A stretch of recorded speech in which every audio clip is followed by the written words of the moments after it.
안녕하세요. 저는 아들 하나 키우고 있는 싱글맘입니다. 결혼 전에는 말 그대로 일에 미쳐 살다가 남편을 만나 가정을 꾸리고 살게 되었는데, 물론 허심탄회하게 말해서 남편하고 사는 동안 매일같이 웃으며 좋은 일만 있었던 건 아니에요. 여느 다른 부부들처럼 부부싸움도 했고, 이게 또 연애 때나 신혼 때랑은 다르게 자식을 키우다 보니까 서로 싫은 소리도 하게 되고, 때로는 세상 누구보다 미울 때도 있었지요. 그렇지만 이혼만큼은 생각한 적 없습니다.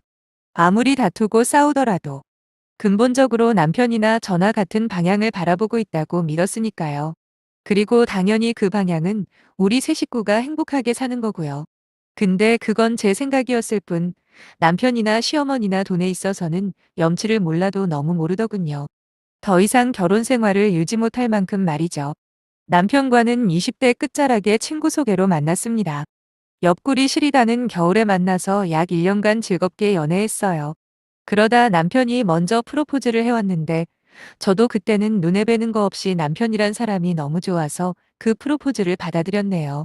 당시 남편은 인쇄소를 다니고 있었고 월급도 200만 원 남짓이었으니 솔직히 지금 생각하면 비전이랄 게 그닥 보이지 않았네요. 친정 부모님은 당연하게도 경제적인 이유로 결혼을 반대하셨지요. 멍청했던 저는 사람 사는데 돈이 전부가 아니라는 헛소리를 짓거리며 엄마 아빠 때문에 이렇게 좋은 남자를 놓치면 책임질 거냐고 무작정 결혼시켜달라 졸랐습니다. 그리고 그나마 다행이라고 해야 할지 남편이 다른 건 몰라도 성실하긴 했거든요. 오죽하면 인쇄소 사장님까지 남편만큼 착실하고 믿음직한 사람은 본 적이 없다며 필요하면 자기가 보장하겠다고 나서주실 정도였으니까요. 그렇게 우여곡절 끝에 결혼을 허락받고 남편하고 식을 올렸는데 또 한 번 충격적인 사실을 알게 되었습니다. 남편이 결혼 비용으로 총 6천만 원을 사용했는데 그중에 4천만 원이 실은 시부모님께 빌린 돈이었다는 걸요. 그것도 그냥 빌려주신 것도 아니고 은행 이자보다는 싸게 받겠다 하시면서 이자까지 받겠다고 하시면서 빌려주셨답니다. 그리고 그 사실을 알게 된 저는 그런 사실이 있으면 진작에 말을 하지 그랬냐고 몇 마디 따졌고, 그런 제 반응에 남편은 자존심이 상했던 건지 앞으로 자기가 벌어서 갚을 거니까 상관하지 말라는 정말이지 말도 안 되는 소리를 하대요. 진짜 황당해서 무슨 말을 해야 할지 모르겠더군요. 그러면 나랑 사는 동안 먹고 쓰는 돈은 어디서 가져올 거냐니까 그건 또 얼렁뚱땅 별대답 못 하더라고요. 그래도 솔직히 식을 올리자마자 어떻게 이혼한다 소리를 하겠어요. 그냥 처음부터 시부모님 도움 없이 대출로 시작했다 생각하자고 그렇게 나름대로 스스로 위로했지요. 참고로 저희 친정부모님은 그런 것도 모르고 1억이나 보태주셨습니다. 물론 빌려주신 게 아니라 그냥 주신 거고요. 솔직히 결혼 초에는 그게 얼마나 감사한 일인지 잘 몰랐어요. 남편 쪽이야 형편이 원래 어느 정도 안 좋다는 건 알고 있었고, 저희 집은 그와 다르게 어느 정도 먹고 살 만큼 재산이 있는 상황이었으니까 어떤 면에서 보면 딸 자식 결혼하는 게 그 정도 돈은 해주실 수 있다 생각했죠. 그런데 시부모님에게 다달이 100만 원씩 돈을 갚아보니까 친정부모님이 얼마나 크나큰 도움을 주신 건지 점차 뼈저리게 깨닫게 되었네요. 하지만 초반에는 남편이 정말 잘했기 때문에 참고 살 수 있었습니다. 특히 다른 건 몰라도 남편이 저희 친정부모님에게 엄청 싹싹하게 잘했거든요. 시부모님 댁보다 친정집이 훨씬 가깝긴 한데 그렇다고 해도 와이프 없이 혼자 처가에 방문하는 게 그리 쉬운 일은 아니잖아요. 하지만 남편은 자기 쉬는 날 친정집에 가서 저희 엄마한테 점심 얻어먹으러 왔다며 이야기 상대를 해드리기도 하고, 운동이라면 질색팔색을 하는 주제에 저희 아빠가 산에 다니는 걸 무척 좋아한다는 걸 알고는 일요일 아침에 종종 아빠랑 등산을 다녀오기도 하더라고요. 막말로 내 부모한테 잘하는 남편 싫어하는 여자가 어디 있겠습니까? 그러니 미운 구석이 있더라도 참고 봐줄 수가 있었던 거죠. 그러다 재작년 초 남편이 일하던 인쇄소가 문을 닫게 되었습니다. 남편은 평생 일이라고는 인쇄소 일밖에 모르다 보니 어쩔 줄을 몰라 하더라고요. 그리고는 다른 집 남편들처럼 대리운전이라던가 택배일같이 소위 진입장벽이 낮은 일부터 손떼기 시작했어요. 근데 다들 아시겠지만 요새 그마저도 포화 상태라 쉽지 않은 상황인 것 같았어요. 나름 이일저일 성실하게 시도하긴 했지만 안정적인 자리는 좀처럼 구하기 힘들었고, 그렇게 한 달, 2달 지나면서 뭐랄까 급격히 침울해져만 가더라고요. 남편 기죽을까봐 저도 터놓고 말은 못했지만 옆에서 지켜보는 제 스트레스도 이만저만이 아니었습니다. 애는 한 살 한 살 먹어가면서 돈 나갈 때는 늘어만 가지, 거기다 노후 준비도 미리미리 해야 하는데 부부 중에 한쪽 수입이 흔들려 버리니 진짜 난감하더라고요. 결국 이런 저희 상황을 눈치채신 친정아버지가 한 가지 제안을 하셨습니다. 남편더러 아버지가 하는 일을 한번 배워보지 않겠냐고요. 저희 친정아버지는 거의 30년 가까이 인테리어 사무실을 운영하고 계십니다. 저도 아버지 사무실에서 일하고 있고요. 도배나 시공 쪽은 아니고 주로 사무실에서 손님들 상담이나 공사 견적 내는 그런 일을 하고 있어요.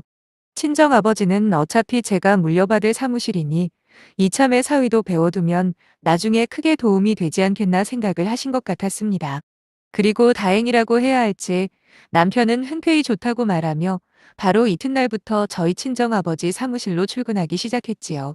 길다면 길고 짧다면 짧은 기간이지만 그동안 남편의 축 처진 모습만 보다가 모처럼 의욕 넘치는 남편을 보고 있으니 저도 덩달아 기분이 좋았습니다.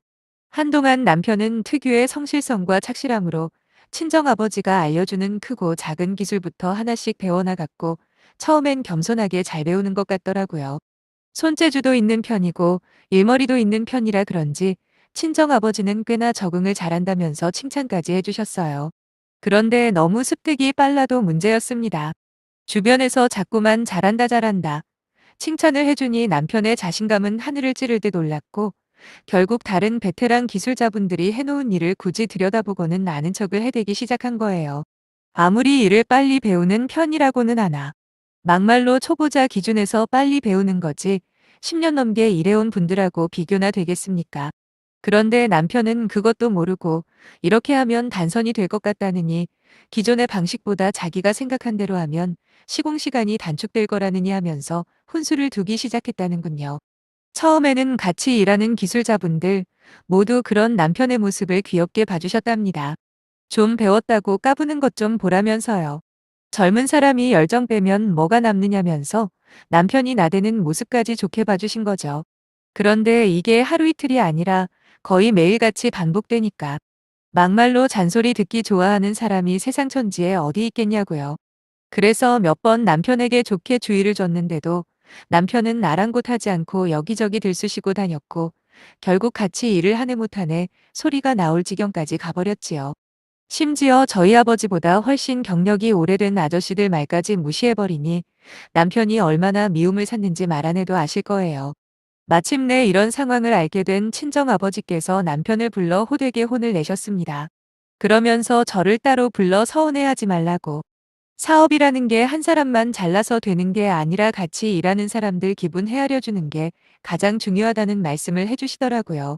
저는 당연히 아버지 말씀이 맞다 했고 오히려 이번 기회에 아주 정신 바짝 차리게 야단쳐 주십사 부탁까지 했네요. 친정아버지와의 독대 이후로 남편은 확실히 눈에 띄게 얌전해진 데다 말이나 행동도 조심하는 눈치였습니다. 그래서 어느 정도 말귀를 알아들어 먹었구나 생각했는데 오히려 돌이킬 수 없는 사고를 치더군요. 남편이 일을 시작한 지 1년쯤 되는 시기였지요. 시아버지께서 정년퇴임을 하시면서 기존의 집을 팔아 더 큰 평수로 이사를 하신다는 거예요. 솔직히 그냥 사셔도 될 텐데 굳이 뭐하러 큰 평수로 이사를 하시나 생각은 들었지만 제가 보태드릴 것도 아니니 별말은 안 하고 그러시냐 했습니다. 근데 그냥 큰 평수도 아니고 자그만치 50평이란 이야기를 들었을 땐 정말 깜짝 놀랐어요. 물론 저희가 사는 지역이 서울이나 경기도권도 아니고 거기다 새로 이사가는 그 집이 지은 지 40년이 넘은 오래된 아파트라 가격이 엄청난 건 아니지만 그래도 겨우 두 분이서 사시는데 너무 넓은 거 아닌가 하는 생각은 들더군요. 문제는 아파트가 너무 오래되었다면서 리모델링 이야기를 꺼내시는 겁니다. 마침 아들 녀석이 그쪽에서 일을 하니 너무 잘 됐다고 하시면서요. 뭐 좀 더 정확히 말하자면 시부모님 사돈되는 저희 아버지가 그쪽에서 일을 하시는 거고 본인들 아들은 그저 아직까지는 일 배우며 월급 받는 중이라며 정정해드리고 싶은 마음이 굴뚝 같았지만 그냥 참았습니다. 아무튼 평소처럼 저는 시부모님이 이사하실 집 견적을 내드리게 되었는데 아무래도 노후도 많이 된 데다가 평수도 평수다 보니 아무리 싸게 먹여도 2천은 들겠더라고요. 그래서 있는 그대로 말씀을 드렸죠. 어머님은 너무 비싸다며 처음엔 곤란한 기색만 보이시다가 급기야 저한테 화를 내시는 게 아니겠습니까? 돈이 그렇게 좋으냐고 하면서 어떻게 시부모를 상대로 장사를 하려드냐고 말이죠. 아니 막말로 제가 어머님더러 저희 아버지 사무실에다가 공사를 맡겨달라 부탁을 한 것도 아닙니다. 본인이 굳이 저희한테 의뢰를 맡겨놓고 남겨먹네 어쩌네 말씀을 하시니 어이가 없더군요. 그래서 저는 어머님에게 차라리 다른 곳들도 가보시고 여러 군데서 견적을 내보시라 했습니다. 하지만 저희 어머님은 어쩐 일인지 죽어도 다른 데다 견적을 알아보지는 않으시는 거예요. 오죽하면 제가 신우한테도 전화를 해서는 어머님 댁 리모델링 하는 거 다른 데다 좀 물어보라고. 나는 나대로 부담스러워 죽겠다는 소리까지 했다니까요. 그러자 신우 입에서 본심이 튀어나오더라고요. 가족끼리 남겨 먹으려 애쓰지 말고 딱 반값에 해주면 안 되겠냐입니다. 솔직히 제가 2천만 원의 견적을 낸 것도 거의 남는 거 생각하지 않고 최대한 타이트하게 잡은 거예요. 아무렴 시부모님 댁 리모델링 하는데 어떻게 곧이곧대로 받겠어요? 근데도 반값으로 후려치려는 신우나 시어머니가 너무 얄밉더라고요. 저는 그럼 다른 데다 맡기시라 이야기하고 그냥 전화를 끊어버렸는데 그날 남편이 들어와서 한다는 말이 자기가 월급을 안 받을 테니까 어떻게 안 되겠냐 사정을 하는 겁니다. 진짜 황당한 소리도 작작하라고. 당신이 이번 달 월급을 안 받으면 우리 생활비는 뭐 땅 파서 나오냐 따졌지요. 남편은 버럭 소리를 지르면서 그럼 자기더러 어쩌라는 거냐 오히려 화를 내더군요. 결국 저희 친정아버지 귀에까지 이야기가 전달이 되었고 저희 아버지께서 시부모님을 직접 만나 그러셨대요. 아파트 자체가 너무 오래돼서 비싼 돈 들여서 리모델링 해봐야 나중에 그 돈 건지기 힘들다고요. 차라리 도배랑 장판, 그리고 정 못하면 샤시 정도만 교체하시라고. 그것만 해도 보기에는 완전히 새 집처럼 보일 거라 설득을 하셨지요. 그리고 돈은 재료비만 딱 받겠다고 하니 어머님도 더는 억지를 쓰지 못하신 눈치였습니다. 여기까지는 뭐 저도 아버지 의견에 적극적이지는 않지만 나름 최선이었다고 동의했거든요. 그런데 황당하게도 남편을 통해서 어머님이 보내오신 돈은 재료비의 절반밖에 되지 않았고 더 이상 좋게 대해봐야 소용없겠다. 판단한 제가 전화해서 따지자 어머님은 당당한 태도로 작업을 당신 아들 보내랍니다. 설마 아들이 엄마한테 돈을 받겠냐면서요. 아주 결혼 초부터 자기들 입맛대로 돈 계산하는데 아주 진절머리가 나더라고요. 지난번에는 남편이 자기가 월급을 받네 안 받네 헛소리를 하더니 그때부터 벌써 어머님하고 쑥덕쑥덕 했던 게 있구나 싶었네요. 황당하기도 하면서 또 동시에 친정아버지 얼굴을 어떻게 보나 싶었어요.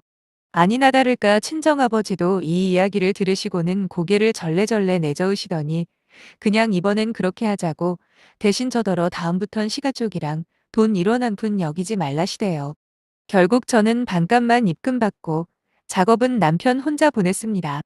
남편은 남편대로 입이 대빨 나왔었는데 왜냐하면 친정아버지께서 안사돈께서 그리 말씀하셨으니 이번 달 월급은 못 준다 하셨거든요. 그리고 나머지 보조 인력은 알아서 일당 주고 구하라고까지 하셨답니다. 그래도 양심은 있었는지 서운하다. 어쩐다 궁시렁거리지는 않았어요. 하지만 진짜 사단은 얼마 후 벌어졌지요.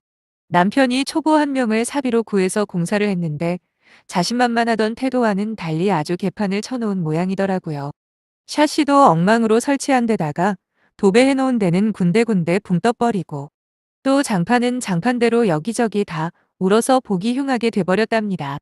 시어머니가 불같이 화를 내길래 저도 불이 나게 찾아가서 직접 보고 왔는데 한마디로 부실공사 그 자체더군요.